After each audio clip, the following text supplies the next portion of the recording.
নিজকে নেতা কোৱাৰ আগত হাতত চুৰি লগাই ঘৰত বহি থাকক। অসমীয়াৰ দপদপনি অসমত চলিব, সদায় চলিব, অনাগত দিনত চলিব। অসমীয়া জাতি এটা সভ্যতা জাতি আৰু সেই জাতিৰ ওপৰত কোনোবাই আক্ৰমণ কৰিব, তাক প্ৰত্যাক্ৰমণ কৰা হ'ব। অসমীয়া যুৱক যুৱতীক অনা অসমীয়াই প্ৰহাৰ কৰিব আৰু একাংশ নেতা পালি নেতা দল সংগঠনে এতিয়া চুপ হৈ আছে। কিয়? আজি দল সংগঠনৰ নামত একাংশ পালি নেতাবোৰ আজি ক'ত পলাইছে? আজি চাওক, গুৱাহাটীত দুটা ঘটনা হৈ গৈছে। এটা পেট্ৰল পাম্পত অনা অসমীয়াসকলে আজি অসমীয়া যুৱকৰ ওপৰত আজি প্ৰহাৰ কৰিছে। গুৱাহাটী মহানগৰীত যুৱতীক আক্ৰমণ কৰিছে এই অনা অসমীয়াই। আজি এই কিছুমান দল সংগঠনৰ নামত কিছুমান নেতাই যেতিয়া জাতীয়বাদী পৰিচয় দিয়ে, সেইসকলৰ লাজ লাগেনে নাই যে অনা অসমীয়াই অসমত দপদপনি কৰিছে? সেই বিষয়ৰ ওপৰত আপোনালোকৰ চকু আছেনে নাই? বৰ্তমান সময়ত যি পৰিস্থিতি হৈছে, সেই পৰিস্থিতি আপোনালোকৰ চকুত পৰিছেনে নাই? অনা অসমীয়াই আহি অসমীয়াৰ ওপৰত প্ৰহাৰ কৰিব আৰু আপোনালোকে চুপ হৈ থাকিব। আজি চিতু বৰুৱা, শৃংখল চলিয়া একাংশ দল সংগঠনে কিয় চুপ হৈ আছে? আপোনালোকৰ চকুত পৰা নাই? আপোনালোকে কেৱল মাত্ৰ জাতিৰ স্বাৰ্থৰ কথা কৈ কৈ আপোনালোকে এই জাতিটোক বৰবাদ কৰিবলৈ আহিছে।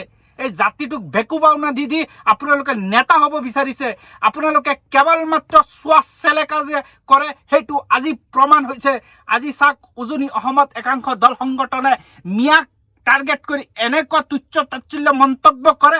আজি এই সময়ত আজি অসমীয়া যুৱক যুৱতীৰ ওপৰত আজি অনা অসমীয়াই আহি এই আক্ৰমণ কৰিছে আৰু সেইসকল আজিৰ দিনত চুপ হৈ আছে। আজি অসমবাসীয়ে জনা উচিত, এই শ্বাস চেলেকাবোৰ কেৱল মাত্ৰ নিজৰ স্বাৰ্থৰ বাবেহে কাম কৰে আৰু নিজৰ স্বাৰ্থ পূৰণ হৈ গ'লে তেখেতে এনেই পৰি থাকে। আজি অনা অসমীয়াৰ কেনেকৈ দপদপনি হৈছে এই অসমখনত? চিতু বৰুৱা, শৃংখল চলিয়া একাংশ দল সংগঠনৰ নেতাসকলে ক'ব বিচাৰিছো, হাতত চুৰি লগাই ঘৰত বহি থাকক। নিজকে নেতা কোৱাৰ আগত হাতত চুৰি লগাই ঘৰত বহি থাকক। অনা অসমীয়াই অসমীয়াৰ ওপৰত আজি প্ৰহাৰ কৰিবলৈ সাহস হৈছে। আজি এই দল সংগঠনবোৰ কেৱল মাত্ৰ চাই আছে, এষাৰ মাত শুনা নাই যে এই অসমীয়াৰ ওপৰত প্ৰহাৰ কৰাৰ কিয় কৰিব। এষাৰ মাত নাই। এইকেইটা হৈছে লুবিয়া, এইকেইটা হৈছে টকাৰ বিক্ৰী হোৱা, এইকেইটাই হৈছে দালাল।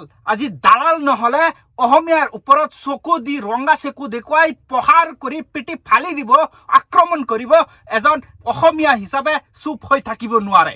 চিধা কথা, স্পষ্ট কথা।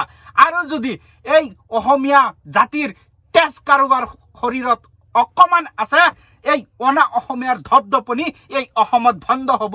এই অনা অসমীয়াসকলৰ ধপধপনি বন্ধ কৰা মই ভাবোঁ উচিত। কাৰণ অনা অসমীয়াই আহি অসমত প্ৰহাৰ কৰিব, সেইটো কেতিয়াও সহ্য নকৰোঁ। আৰু অসমীয়াৰ দপদপনি অসমত চলিব, সদায় চলিব, অনাগত দিনত চলিব। আৰু যিসকলে অসমীয়া জাতিৰ ওপৰত চকু দিব, সেই সকলে অসমীয়াৰ ওপৰত চকু দিব, সেইসকলক সাৱধান কৈছোঁ। অসমীয়া জাতি এটা সভ্যতা জাতি আৰু সেই জাতিৰ ওপৰত কোনোবাই আক্ৰমণ কৰিব, তাক প্ৰত্যাক্ৰমণ কৰা হ'ব। কোনো দল সংগঠন নালাগে, কোনো দল সংগঠন নালাগে, কোনো নেতা পালি নেতাৰ দৰকাৰ নাই। এই জাতিটো সুৰক্ষিত হ'বলৈ জাতিয়ে সজাগ হোৱা দৰকাৰ।